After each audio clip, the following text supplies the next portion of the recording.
Yo, yo, yo, happy Monday and welcome to Across the Hobby. I'm your host, Adam Gray at The Real 27 Guy on Instagram and in other places. And my mission today is to take you through all of the biggest things that happened in the world of cardboard last week in terms of auctions and big sales, and then to talk about the big things that are going to come up that we're going to see this week. I already had a snafu this morning. I got the auto have to shut down notice with an update that needed to download to my computer, but trying to not let that keep me down. We've got about an hour. I'm taking my mom to lunch. Yes, you're never too old to take your mom to lunch. If your mom or your dad are still around, one of my biggest pieces of advices would be to take care of them, do the things with them that you can. Mine aren't getting any younger. They're in their mid 70s now. And so I'm going to take my mom to lunch today. And so, but before that, we've got this episode that we got to do. We got to get out.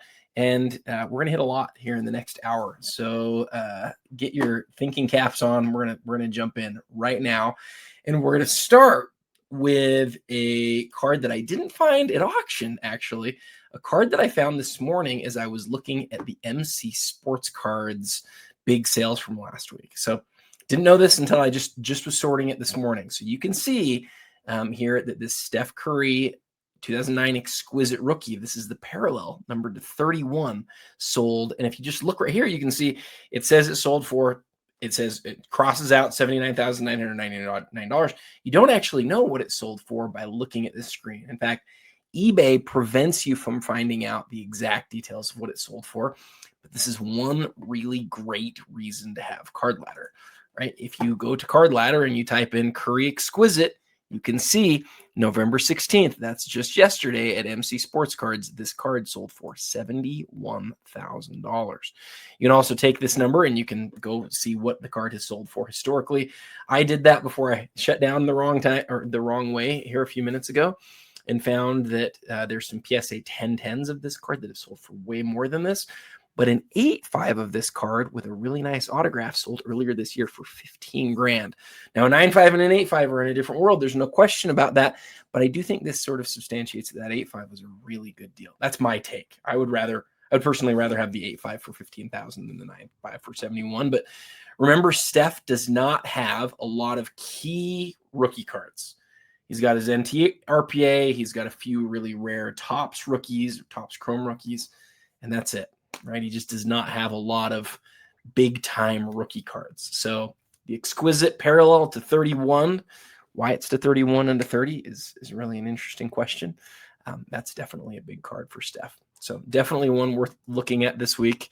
That's that Steph right there. And then if we move to hoodies collectibles, I've got this sorted by the highest or the biggest cards that have sold, all things over $20,000 that have sold in the last week. And you can see that yesterday, 3 different cards at hoodies sold for over $20,000. A Michael Jordan 2006 Exquisite Enshrinements, the Ken Griffey Jr. Superfractor that we talked about at length last week, and then a card that last week, if you watched this last week, you heard me like almost audibly gasp when I saw this card was at auction. I almost flew right past it. I thought it was a normal Walter Payton rookie card. And then when I looked closer, I went, oh my goodness, this is a big deal. This is a big story. And so not in the slightest bit surprising to me to see this sell for what it did. I had several people reach out and say, hey, I'm interested. What do you think it'll sell for? And my response to everybody was, cards like this, you just have no idea. I will say that as I sort of weighed back and forth which of these 2 cards I thought was more interesting, I thought that was a really good question. You either get one of the finest Walter Payton autograph rookies in existence or the final Topps Chrome Playing Days Ken Griffey Jr. Superfractor. And people will say, and this is a common refrain in the hobby. People will say, one of ones. There's so many one of ones. They're always just going to make another one of one. And they sort of discount the idea that a one of one can be a big deal because there's always going to be more of them. And while people are right that there are going to be other superfractors, there are going to be other one of ones, this is why Playing Days matters. For Ken Griffey Jr., Topps Chrome started making superfractors in 2004, and then he retired in 2010. So you have 7 years. That's it. They made one each year for his main card. So again, you'll have collectors who don't really understand that. They'll say, there's so many of these. I personally thought this was a huge card. And so seeing it sell for $35,200, not even a little surprising. Seeing 3 cards, hoodies, hit almost $100,000.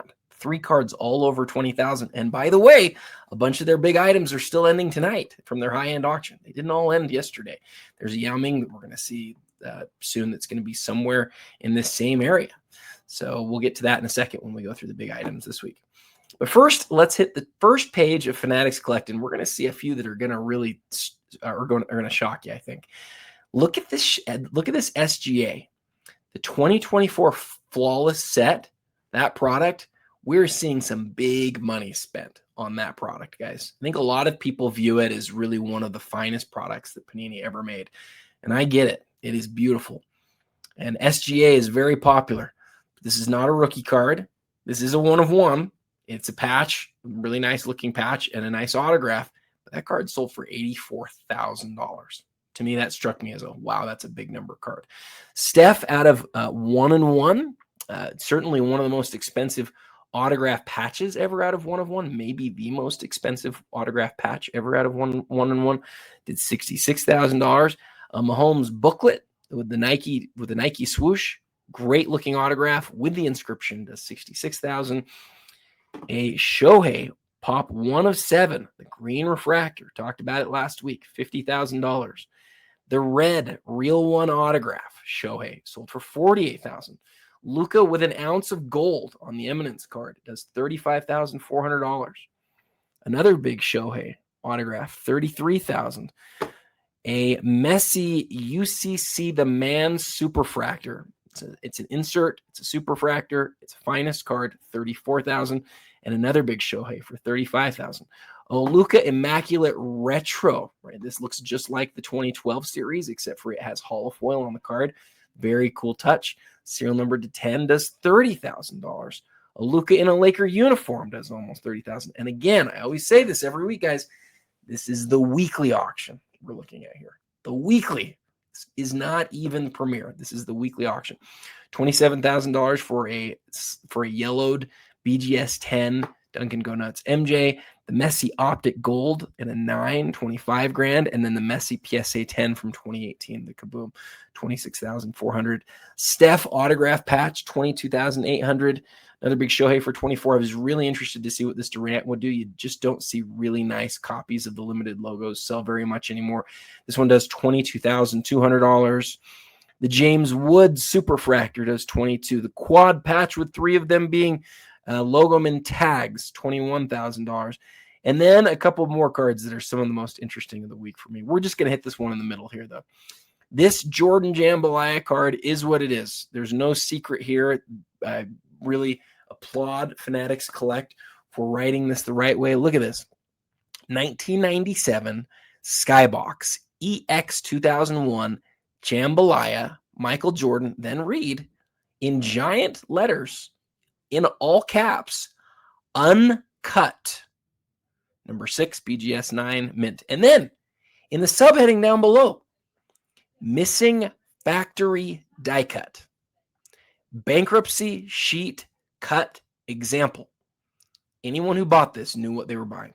Massive applause to Fanatics Collect here, because the other option is to just list it and then to see, well, maybe somebody will not realize what they're bidding on, because so many people these days, they look at comps and they say, oh, this is a great deal. But in this case, there's no missing it. It's big and bold right there in the description. Missing factory die cut, bankruptcy sheet cut example. This card is not a complete Jambalaya card, but it is a form of the Jambalaya card that was cut from the sheet, and it still sold for $20,000. That is a huge sale, in my opinion, and really impressive, because no one bought that not knowing what they were doing. There's just no way to do it. All right, there's a million other cards to go through here, but I want to hit a few. Durant's 2022 Nebula, when he's with the Nets, it looks like, does $16,200. Another big sale for Durant. There's so many big cards. Through only one page, we're still $15,000. And again, this was a Fanatics Collect weekly auction. We're going to go to Golden real quick, or we're going to just check just the first few sales. I talked last week about this Derrick Rose Massive card right there. Very cool looking. Derrick Rose has a very big following, and the card's really pretty. We've already talked about 2024 Flawless on this episode. 16 grand. Good luck finding the last time a Derrick Rose sold for 16 grand. I'll bet it's been a bit. I'll bet it's been a while. And then you can, as we scroll down here, we'll see some other big cards that we talked about last week. I talked about this LeBron Black. Not shocking at all to me to see it almost sell for $10,000. Might think an 8.5 is not a great grade, but dive into the pop report and you'll see an 8.5 on that was a very good grade. This looks like an altered Tim Duncan Rubies card in a Beckett case, $7,500. And we scroll down just a little bit further. We're going to call it there for Golden for last week. And then we're not going to look at anything else from last week as far as like the biggest items from last week. I do want to just make myself big here for just a second. Tell you guys the 25 and 25 book, for those of you who have asked, it is at the printer. I will have a link for you to order sometime this week. So a lot of you will have different feelings about this, but when I think that the book is going to be something that you're going to really enjoy. It is a great resource. It is, I think, going to be interesting and educational to you. It'll be something that you can put on your coffee table if you want to. It is really well made. It is really well designed. I wrote the majority of it.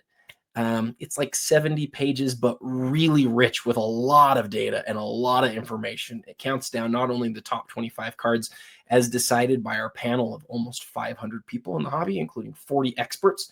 We sort of did it like the NBA All-Star Game voting where we had two pools. We had the expert pool and then the community pool, almost 500 total people between the two pools. We made all 40-something experts' votes public. So if you want to go look at my votes, you can see that on there. If you want to go look at people's votes like Nat Turner's vote, you can go see his are there, and then 40 other guys that I think you're gonna look at and you're gonna, oh, okay, I see what he did there. If I interviewed them for any of the content that you saw on the 25 and 25, then you will see their whole vote. All of it will be there, and so you can say what you think about that. Then you'll also see all the cards that were part of the survey. So it's like 135 cards total. Again, the total cost will be around $40, $42 maybe, or something like that after shipping and handling and everything. We tried to keep it really cheap because we had great sponsors that made it happen. It was a lot of time, a lot of effort. A lot of people in this hobby make a lot of money doing a lot less. I will tell you that. All right, we're not going to get rich off this, but we wanted to create something that would be meaningful and important to you guys. Want to applaud GemRate, my friend Ryan over there. Without him, it wouldn't have happened. And my friend Kevin, who is the designer, it would not have happened without Kevin. And we're really proud of what we created. So watch out for the link this week. You will see it. And before I lose too many more of you, which I've already lost some, let's talk about now the biggest part of this week, which is all of the big auctions, which, by the way, this is what we're going to hit. We're going to hit MC Sports Cards. We're going to hit hoodies. Then we're going to hit the Fanatics Collect Premiere. The Fanatics Collect Premiere is a massive auction every week or every month. And we're going to hit it this week. We got to hit it fast because, like I said, I got lunch with my mom. I got to get to that. Then we'll hit Golden. We'll hit the Fanatics Weekly Card Hobby, and then we'll get you guys out of here. So we got 47 minutes to do that. We're going to start this week, though, with MC Sports Cards. Remember, every Monday, MC Sports Cards has a massive auction that ends every Monday. Something you can look forward to every single Monday. Well, I shouldn't say every single Monday. They'll skip for holidays and things like that. So right off the top, you've got two really important 1972 Topps cards in PSA 9 condition. You've got Kareem and you've got Wilt. Both of these have a great story, guys. A great story. For Kareem, in fact, let's make them big here so you guys can see. For Kareem, this card right here is the very first time after he converted his name came across as Kareem Abdul-Jabbar. 1971 was the year he officially converted and officially changed his name. I think he converted before that, but changed his name in 1971. So they didn't get the 1971-72 Topps cards out with Kareem. Those still say Lew Alcindor, but 72 has Kareem Abdul-Jabbar listed. And there you go with the PSA 9. And then for the Wilt, everybody loves this card who's like a Laker fan historically, not only because of the obvious Chamberlain, where he's wearing his jersey backwards, which, by the way, all of the Lakers did that year. Maybe a few other teams did too, but certainly all the Lakers did. But this is the number one card in the set. This, to me, was one of the most iconic vintage cards when I was young. It really was. And what I think is really interesting is when you think about number one Wilt Chamberlain cards, you probably think about this one, but 1969 Topps is also a number one Wilt Chamberlain card. 70 is not, I can't remember who in 1970, it's a scoring leaders card or something like that. And then in 1970, I don't know who the number one card is in 1970, but it's not Wilt. So very cool to see that one. I used to have this same card in the same grade. This might even be my old copy, but I love it. It is an underrated card. It will always be an underrated card, in my opinion. PSA 7 on the inaction. We start off with 4 really just great vintage basketball cards. Then we get to a Ty Halliburton Prism Tiger courtside rookie card. Boy, do the Pacers miss him. They've only won 1 game so far, but it's not just because of Halliburton.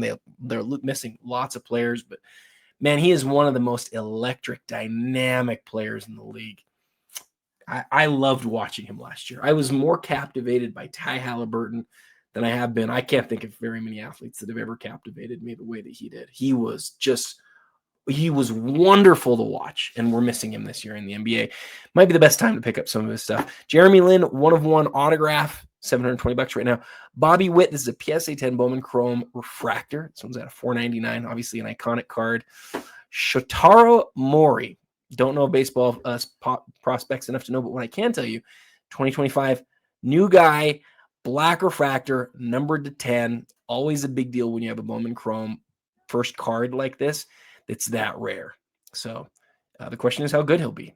Ellie De La Cruz, 2022 Sapphire. The Christy Mathewson PSA 1.5 on the T205. It's a gold border card. I used to collect commons from this set. You could buy a common card from this set on eBay for about $10, and then I could list it at my card shop back in, like, we're talking about like the late 90s or early 2000s. You could buy it for like $10 on eBay and then bring it into the local card shop and sell it for 20. That's how one of the ways that I started flipping early on is because this set wasn't as beloved as it should be, but a gold border on a card that's 120 years old is very cool. JJ McCarthy, Cy Young, PSA 2, Michael Penix Jr. Check out this Gordie Howe from 1969. This is just awesome with the Mr. Hockey. Great looking card. Yamal, PSA 8, Topps Chrome, another big Gordie. A lot of high-end Gordies. Pop 14, one higher. PSA 9 doesn't say the number, so you know it's going to be more than that. But then look at this right here, pop, like very low SP variation. Let's say a low pop, but it doesn't say that. I thought it said that for a sec. Another Yamal, some Pokemon stuff, a Luka Doncic. This is the international set. They've made the set for a long time now. Beloved set. Paolo Banchero, RPA. What is this? Why does it say? Oh, it's black box, 1/1. Luka Doncic, autograph patch, numbered out of 77. Not from the rookie year, but still very cool. Oh, I love this piece. Check out this Berea. Now, it is numbered 5 out of 5. Okay, this is not a 1/1. But look at that. Off logo, man. Don't know what the reason is. Out of 5, newest Eminence product. The very last product that Panini ever came out with. Why I say I love it, by the way, is that JJ Barea is one of those guys in NBA history that I think people are going to remember. He was important to some, particularly to a couple of franchises who really liked him. So I think he'll be remembered. And he's highly collectible. He does not have a lot of Logoman cards. Does not have a lot of Logoman autograph cards. So that's a big deal card. Damian Lillard, Eminence insert auto.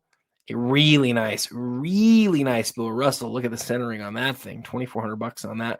Oh, I love this LeBron. This LeBron will absolutely go in my top 10 this week. It's only graded a 6.5. That'll throw some people off, but it's a newer graded holder. You can tell because it's silver. And then the autograph on the holofoil. They first made enshrinements in 2004. They didn't make it in Exquisite in 2003. Exquisite 2003 was the first year. They did not make an autograph-only set. So LeBron James, if you want an autograph from 2003 Exquisite, guess what? You got to have a patch with it. There's no way around it. If you want an Exquisite LeBron auto from 2003, you have to have a patch on it. But in 2004, they created enshrinements, and to make the autograph feel special, super special, they gave it that holofoil. And so you're signing directly over holofoil for the athlete. And then in 2005, they did it again. And that's what this card is here. I love that piece. And in a 6.5, it's fantastic. Taurasi, rookie at a SGC 9.5. This is probably the most iconic WNBA card ever until the Caitlin Clark Prism stuff came out. I think it's still the best known WNBA card ever outside of that. Carmelo's 2003 Exquisite. We were just talking about that set. Really a great patch. Take a look at the auto, see how faded it is. Hard for me to tell from here, but you can also see here, this is the monthly showcase, right? We're not just doing weekly stuff. We're doing the monthly stuff. This is a huge, huge auction for MC Sports Cards, guys. Not just the weekly stuff, but the monthly stuff too. Derrick Rose, flawless autograph. Gosh, you got to love that. Ruby, so the matching color. Awesome. 2005 Topps Chrome Blue X-Fractor, number to 90 of LeBron James. Connor McDavid autograph dual patch. A PSA 6 of Wilt Chamberlain's rookie card. Joe Burrow autograph. Is that a plate? Autograph printing plate. Oh, wow. Look at this Stephon Marbury. Number to 15. This is the 2003 Emblems of Endorsement. You don't hear me whistle very often when you're talking about a Stephon Marbury card, but I'll tell you what, New York jersey, 2003 Exquisite, really rare card you never see in a PSA holder. That's a big deal card, guys. One to watch tonight for sure. Big LeBron James autograph 2010 card, a PSA 7 Oscar Robertson rookie, a triple autograph of LeBron, Carmelo, and is that David West? An interesting third choice there. David West did make several All-Star games. Not a nobody for sure.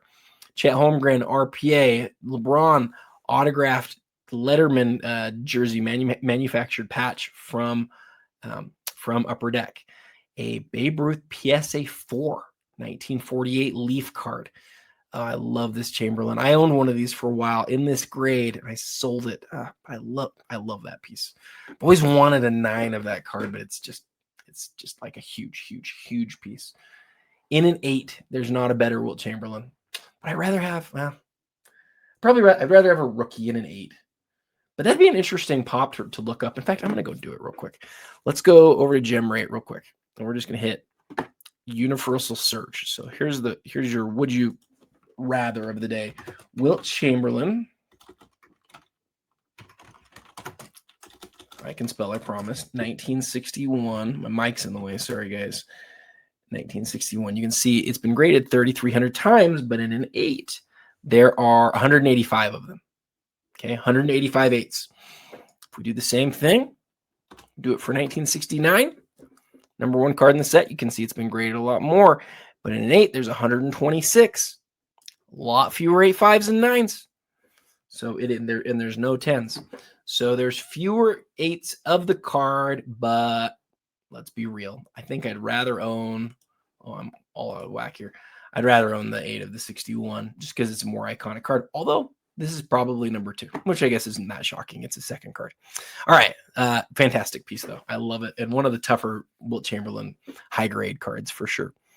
Aaron Judge, Shoeless Joe, PSA 3, 1940 play ball. Kobe Bryant autograph. This is from the 1997 Scoreboard Vision set. Love this piece. I've always loved this piece. The Honest Jumbo Patch auto out of Immaculate.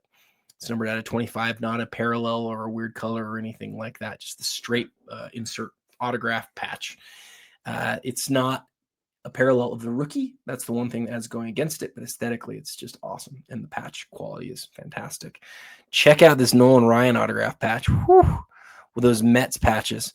And check out, similarly, this Tim Duncan autograph patch. Not nearly the patch, obviously, but the design on this card is just unbelievable.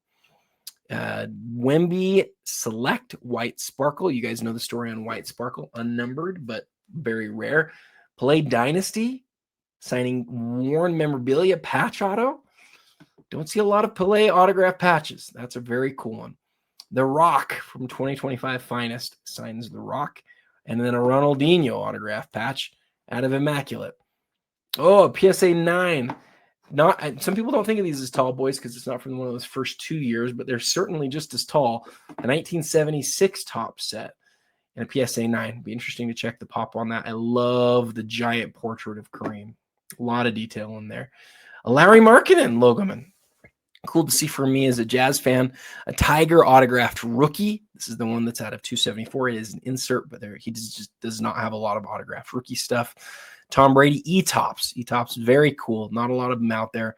Check the pop report. And when I say not a lot of them out there, I mean there's not a lot of different E-Tops cards, right? They started a couple years before this. And so, check how many Tom Brady has. Might be an interesting thing to check on. Derrick Rose autograph curtain call out of Eminence. This is one of the nicest inserts out of Eminence for sure. Beautiful card. Ichiro SP rookie, 1575 on that. 2 of 5. That's the jersey number of Kawhi Leonard. This is the green autograph out of Flawless. First year Flawless. The question on Kawhi obviously is who collects him at this point. We know he's one of the most unbelievable talents ever. Won championships with multiple teams. One of the greatest two-way players we've seen, not only of our era, but of any era. But he's sort of left without a fan base at this point. Things have not gone well in with the Clippers. So I look at this sort of card and I go, man, it's really interesting. Is one of the greatest players I've ever seen. I love this card, and I love what Kawhi is on the court, but he's getting towards the end now, and I'm just not sure how people are going to view him long-term. Ryan Rupert Nebula rookie. SP rookie of Albert Pujols. Another Ruth 1948 Leaf card. This one a PSA 2. De'Aaron Fox horizontal, but PSA 10 NT RPA. Another Wilt Chamberlain. This one in a 7. An autograph from Willie Mays. 70th anniversary of the catch autograph. Check out this Wilt Chamberlain hand cut 1969 NBAP. That's the Players Association member hand cut vintage card. I've heard of this set and talked to a few people about it. Some of the best photos. If I remember right, Russell might be in it. And it's the last Russell card. It wasn't even included as a card up until a few years ago, but a real tough one to find. Oh, I love this Jerry West. I've talked about this set in the past, but remember, in fact, we talked about this, I think 2 weeks ago. It might have been last week. Conn's Wieners is this. It's obviously a food product. And the cards are largely really beat up. This one you can see is really beat up. But the reason that this West is so important, guys, look at the year. 1960. It predates his 61 Fleer card. Last time we saw these up, we didn't see the West. I was kind of surprised because they had all these other cards up, but they didn't have the 1960 West. I love this card. What I want to check on real quick is I want to see how many of them there are. So check this out. 1960 Jerry West. You're going to see one Jerry West card from 1960. Conn's Wieners, Conn's, and then there's nothing else down here, right? So there's only 2 of them. One's for SGC. One's for PSA. Oh, actually, sorry. Forgive me. This is the universal pop report. I wonder if it's mistakenly not including SGC. It should include SGC. Oh, it does. It does. Why is there this other one then? That's interesting, isn't it? There's 5 graded. Well, that's weird. I don't know what that means. I don't know why there's 5 here. And then there is SGC included here. I don't understand that. I wonder if SGC, for whatever reason, parsed out 2 different sections or something of Conn's Jerry West. There's only one 1960 Conn's Jerry West. Maybe one of them's autographed. I'm not sure, in a PSA DNA or something like that. I don't know. What I do know is this: 54 here and 5 here. So maybe 59 total. Now do this. Check this, guys. Not widely, but not crazy, but 3,000. We're talking about 50 times the number of 1961 Fleer rookies as there are the Conn's card. That's why I love that card. It predates where'd I go? It predates the 1961 Fleer. Oh, I love that. And it's way rarer. Tom Brady. Remember this is the monthly showcase right here. This is PSA 8.5. That's a really big card. Gordie Howe PSA 8. Parkhurst, Mr. Hockey rookie. The Cooper flag, Havoc marks, autograph. PSA 8. Really a centered, beautiful Bill Russell 1961 Fleer is $2,600. A Russell rookie in a 5, $6,300. This is just a crazy auction again. Check this Magic Johnson out here. For my money, you're just not going to find a nicer autograph patch of Magic Johnson. The autograph might be a little bit dark. Check that, but it's a PSA 8 and it's number 32 of 50.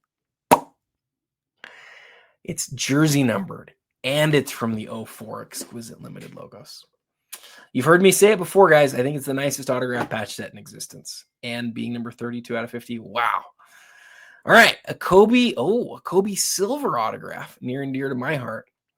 Why is it near and dear to my heart? Not because I own one. I own the year before this. So this is the same rarity as the one that's made before this. It is also silver. It is also a Kobe autograph. The difference is the year before this is on card. Now, with that said, don't throw the baby out with the bathwater here. This is a Playing Days Kobe autograph. It is silver. It is good looking. It is on a sticker.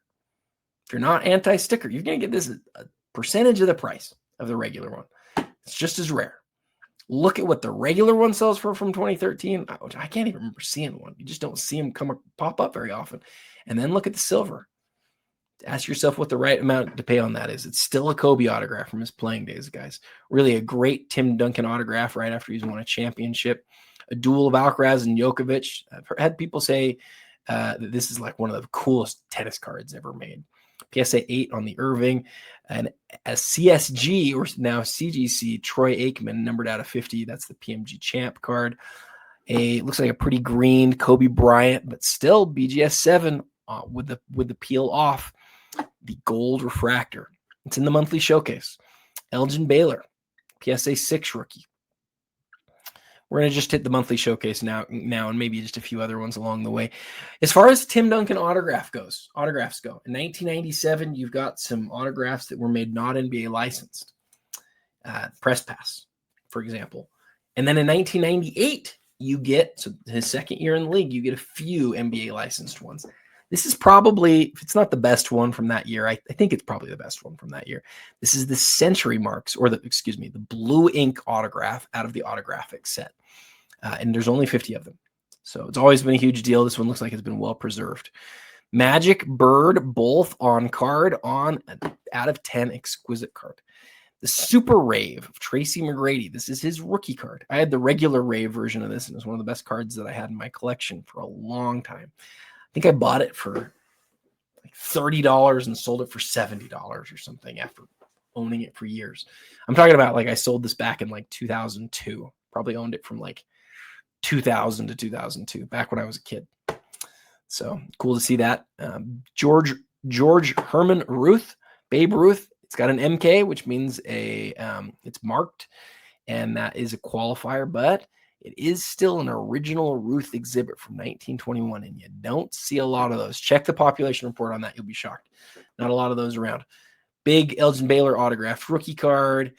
A Larry Bird limited logos, really a great looking card.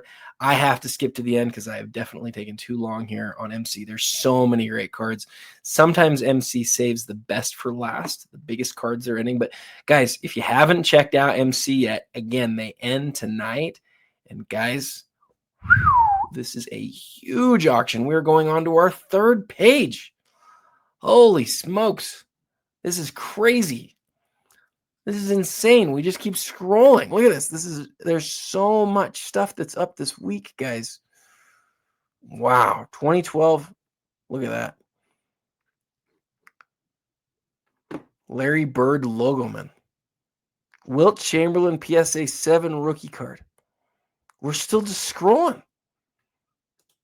We're going to page 4.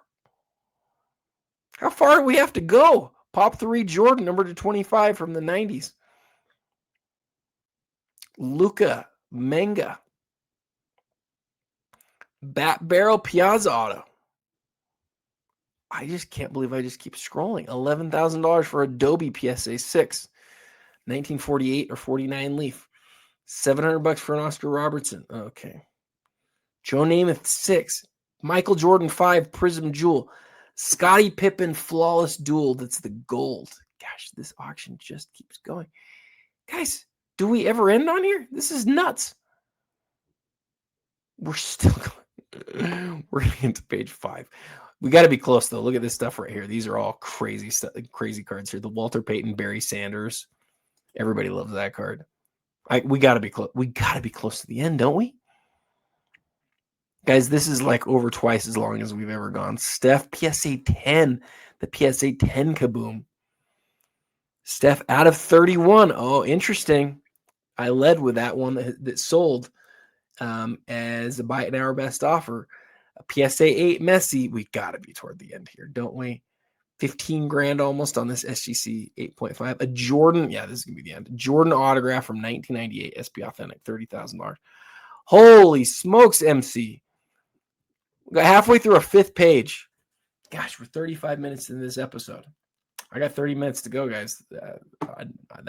Sorry, I went as fast as I could. Okay, let's jump over very briefly. We're going to go to Hoodies. Hoodies has a couple of giant cards ending tonight. Remember, a lot of their cards from their monthly showcase already ended. Their Hoodies high-end auction ended yesterday. But there's a few really big items that are ending tonight, and you can see them right at the top here. In fact, I'm just going to hit them real fast. Check this out. This is really interesting. This Kaboom green of Yao. Now watch this. We're going to go over to Card Ladder real quick. I'm going to show you guys something really interesting. Type in Yao Ming. You just sort from highest to lowest. The priciest Yao Ming cards of all time. You got all these multiplayer cards. Then you've got the biggest Yao Ming solo card ever to sell. His number to 25 RPA out of Ultimate. It's a parallel. And then the very next card that pops up at almost $60,000. The green Kaboom, numbered 1 of 1. Confirmed paid by Alt in September. We're talking about 2 months ago. $59,000. Somebody paid for this back 2 months ago. And now, here we are. This is really an interesting moment. I'll tell you what. You shouldn't list 1 of 1s in quick succession like this. Let me start that again. One of the best ways when you're buying cards to find a great deal on a card like this is when it lists in quick succession. If you're a seller, this is not what you want to do. I've said it before. I'll tell you guys the story again. The best card in my collection is Kobe's first Logoman autograph. It is from 2002. It is from Basic Upper Deck. They made 3 of them that year. They made 3 of Jay Williams. They made 3 of Michael Jordan. And 1 listed in 2023, I think it was, the beginning of the year. And I wanted it. I wanted it bad. I bid it up, tried, was the bridesmaid. It sold. I was sad. I was disappointed I didn't get it. And then a few months later, it showed up again. I couldn't believe my luck. The market had seemed like it had started to change a little bit. I knew I still wanted it, and I just waited it out. But what it did is it put a cap on the card. So people didn't want it as much because they thought, well, this already had sold a few months ago. Why is this selling again? You know, why would this happen? Did the person realize they don't want it as much? And it puts sort of a stigma on the card. You can't list something so quick when it's so rare right afterwards. And I look at this Yao and I wonder, why is it listed so quick? Graded a PSA 8, didn't come out of the holder or anything like that. It's still, and it's at $21,800. Maybe it'll sell for more and I'll be the crazy one here. But look, for Kaboom, the greens, they don't move very often. For Yao, there's not many cards out there that I think a Yao collector would certainly like to have. It has a lot going for it. But because it's selling in quick succession real quick, it might go for a little bit of a deal. I don't know for sure if it will, but it might. And so I think that's worth watching tonight. You got to be careful. And then I wanted to look at the Shaquille O'Neal Beam Team real quick, because the fact that it's a 10 is a big deal. In fact, let's do this first. Let's start. I want to see, do they list the pop? There's nothing listed on the pop on the outside. It might be on the inside, but what I'll do here is instead go over to GemRate, type in 1992 Beam Team Shaq. Universal Pop Report has been graded 5,153 times. There's only 131 gem mints, and it is a big deal every time it sells. Why? Because people really consider this one of the most iconic cards of the 90s. I suspect that if I ever do one of my iconic lists, like I just did with the 25 and 25, the book that's coming out this week, If I ever do the same thing for 90s basketball, and I just ask, what are the 25 most iconic cards from the 1990s? This Shaq for certain will be on there. I'll just say that right now. There's no chance the Shaq's not on there. But I suspect this and the Upper Deck Shaq would be the only two cards that would certainly make the list. Maybe another one makes it, but I don't think so. Just this and the Upper Deck Shaq. This was the first great insert for a lot of us. Some people say it's the Scoring Kings. It's not true. It's the first year of Stadium Club. Series 2, the Beam Team. Everybody loved it. All right, let's keep moving here. That's it for Hoodies Collectibles. Now we're going to move to the Fanatics Collect Premier Auction. We're not going to get through everything that we want to this week, but I want to spend 15 or 20 minutes on the Fanatics Collect weekly or Premier Auction. The first thing that you're going to notice as you scroll down here, guys, is you've got to get through 12 cards before you get out of the six-figure stuff. This is an absolutely insane auction. You start out with a dual logoman out of this year's Flawless of the two Laker boys, Luka and LeBron. Very cool. And then you get a 9.5 graded out of 99 RPA of Steph Curry. Just got done talking about how few Steph Curry big-time rookies there are. That's certainly one of them. And then the Michael Jordan big-time jersey autograph, numbered to 23. And this one is a PSA 9 with 10 auto. Look at how blue that autograph is. Big deal card. We move over to the McDavid PSA 10 RPA with an unbelievable patch.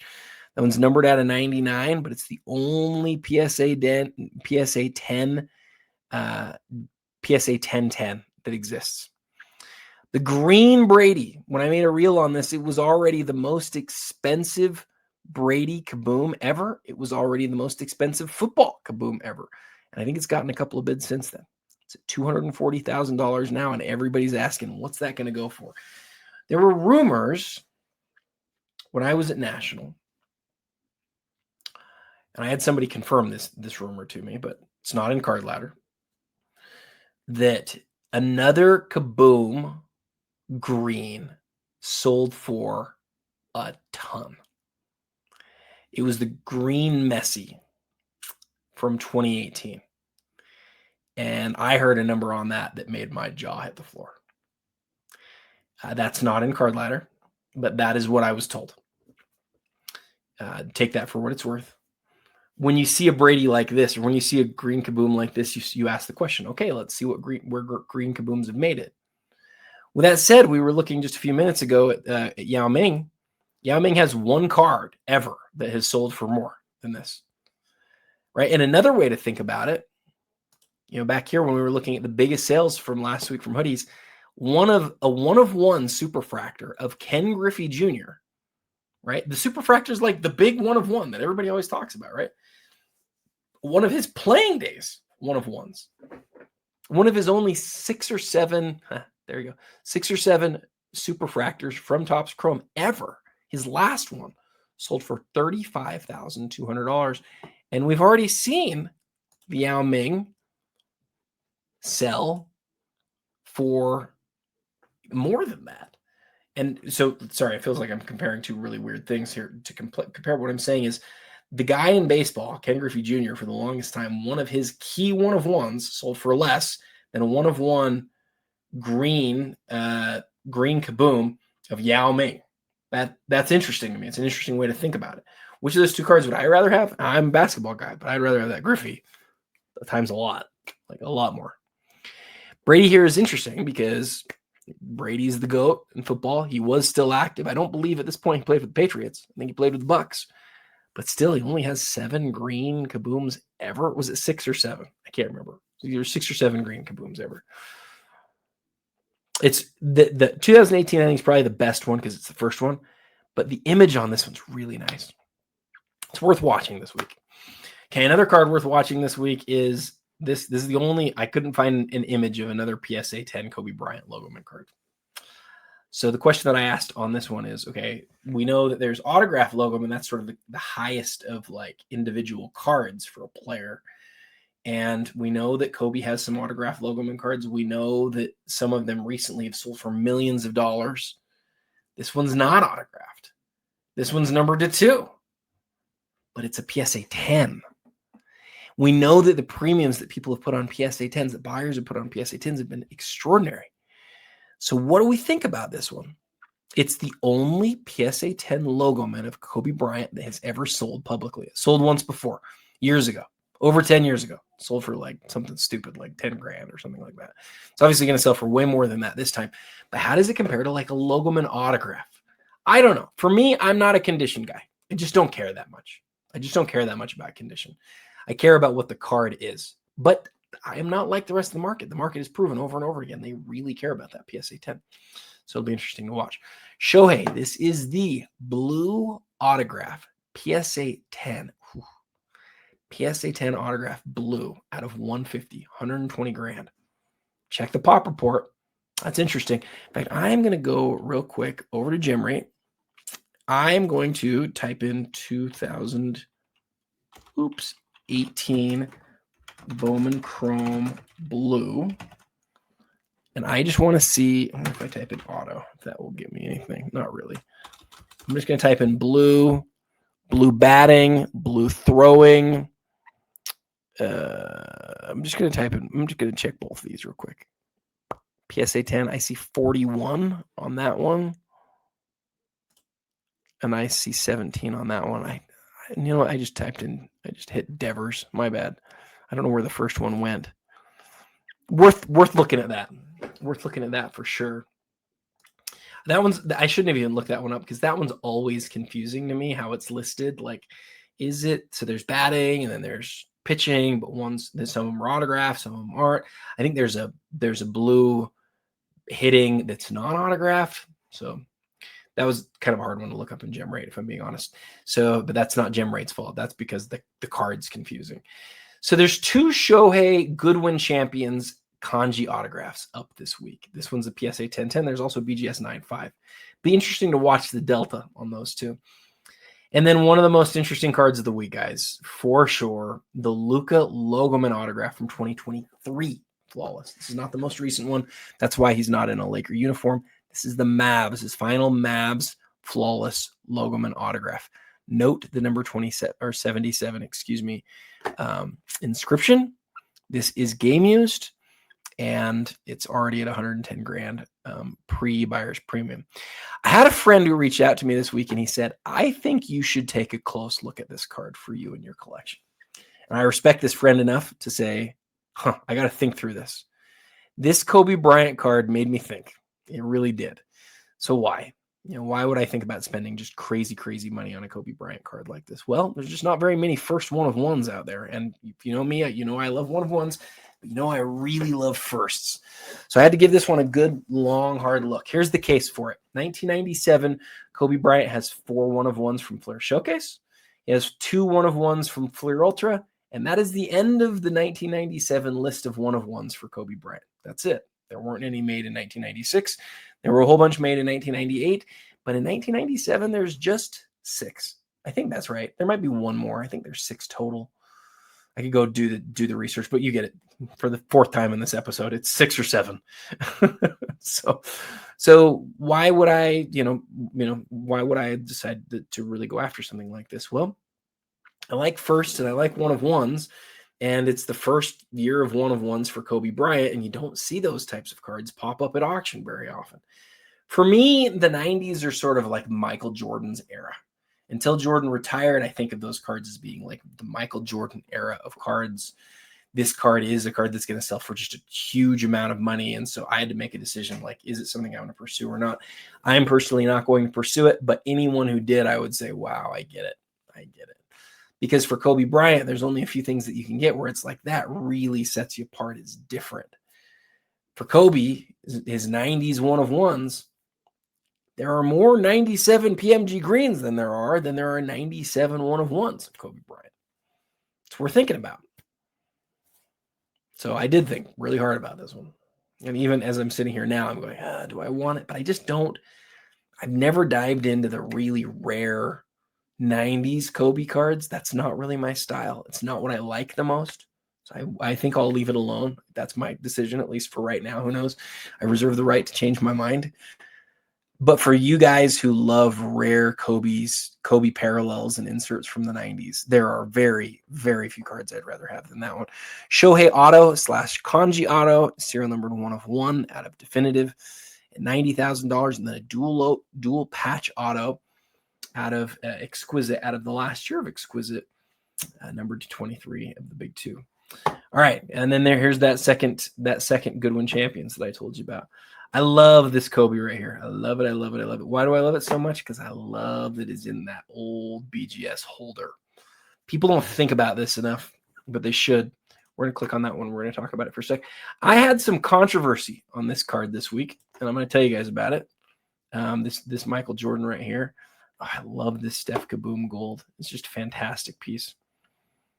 And then a card that I'm watching closely because I have the same card in the exact same grade. And I think it's literally the exact same subs. This card right now is at $70,000 plus buyer's premium. Let's look at this Luka right here. How are we doing on time? Gosh, of course I don't have enough time. I never have enough time, guys. I basically try to do something impossible every time I do the show. I don't know if it's just because I'm insane. I probably just do it because I'm insane. But to go through all these items in such a short window is insane the way that I do. But I do it. I always say this. I do this because I'm going to make content about this stuff this week. A lot of content. And so this show really allows me to get my thoughts sort of moving. Okay, why do I like this card as much as I do? Well, it's the most recognizable Kobe Bryant Exquisite card ever made. Let's start there. He doesn't have an RPA, right? So you go to the first year and you ask what Kobe card is the best, most recognizable Kobe Exquisite card.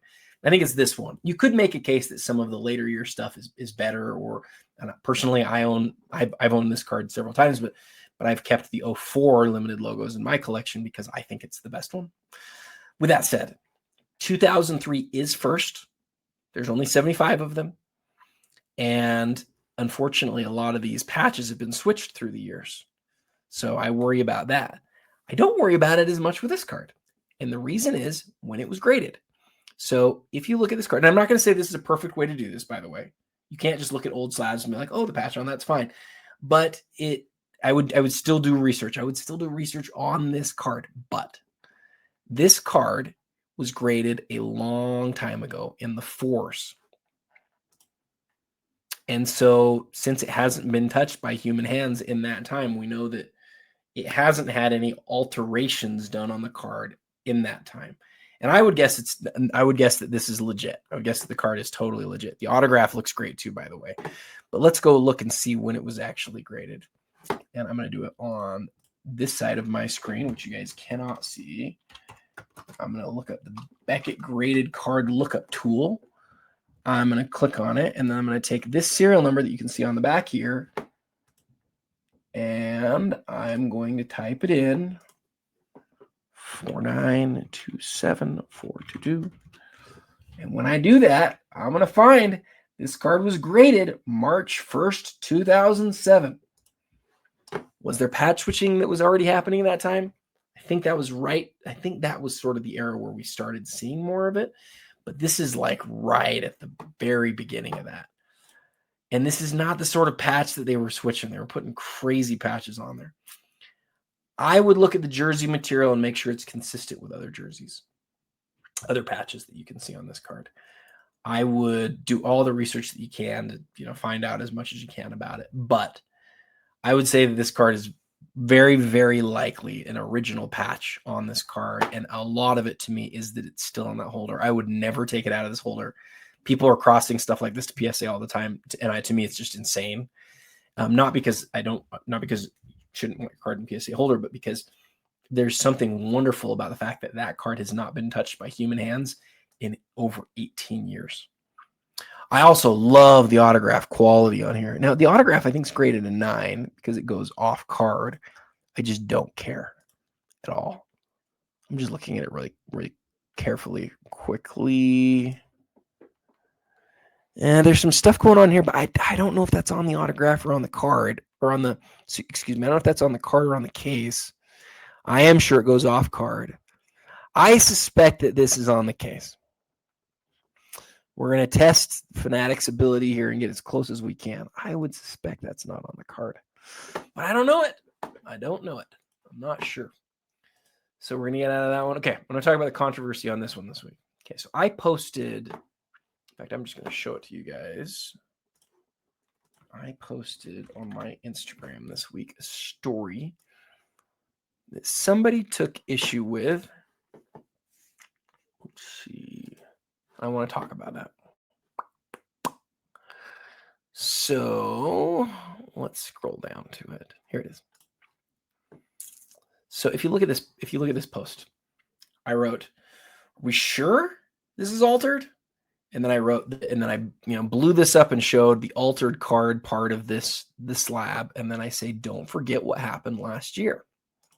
And I show right here, this was bought for $14,000 last year. It was cracked and resubbed to PSA where it was graded as 7. One of these cards now is worth $100,000. It's close to a 6-figure card.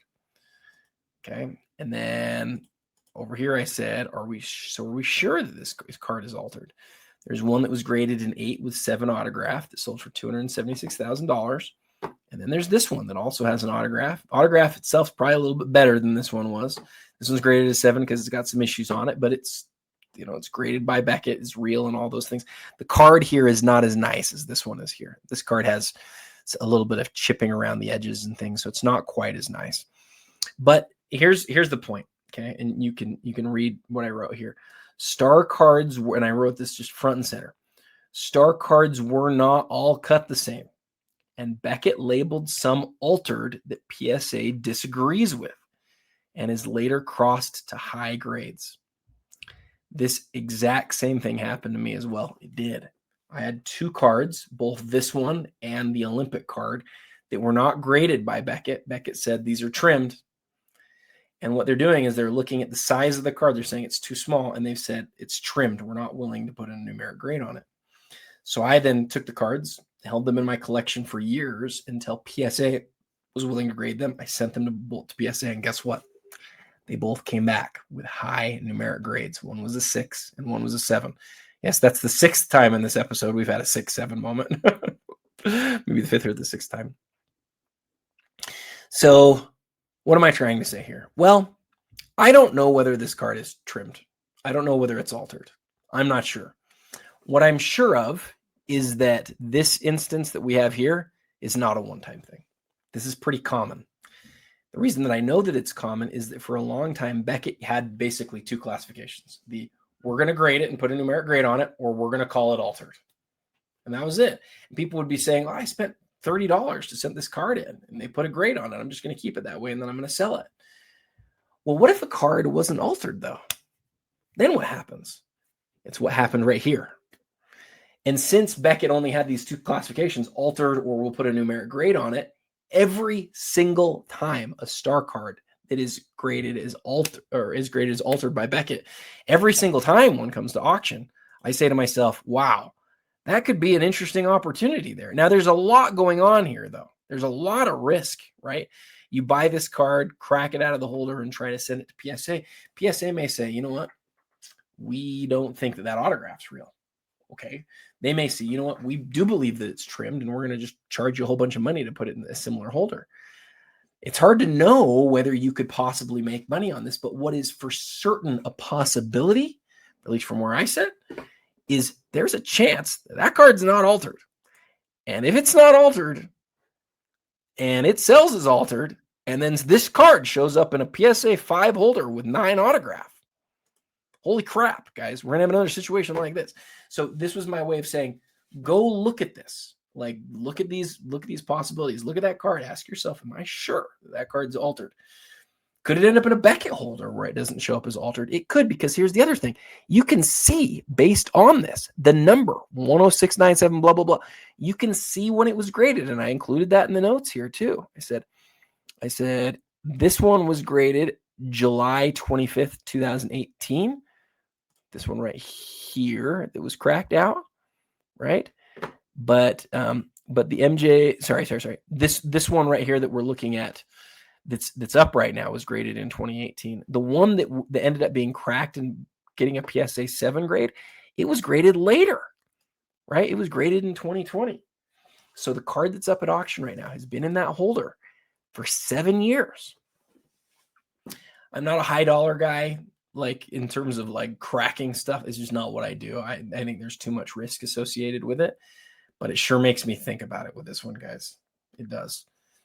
Again, that's not without risk. And those of you who are like, oh, it's risky, you shouldn't be saying these things. I'm not telling anyone, go crack this and submit it. I'm not saying that. I am saying I think it's really tempting. I do. I think it's really, really tempting. All right, let's go back. So that's it for that card. Okay, let's look at this Luka. So I talk about championship tags with people all the time. I think the market's still trying to figure this out.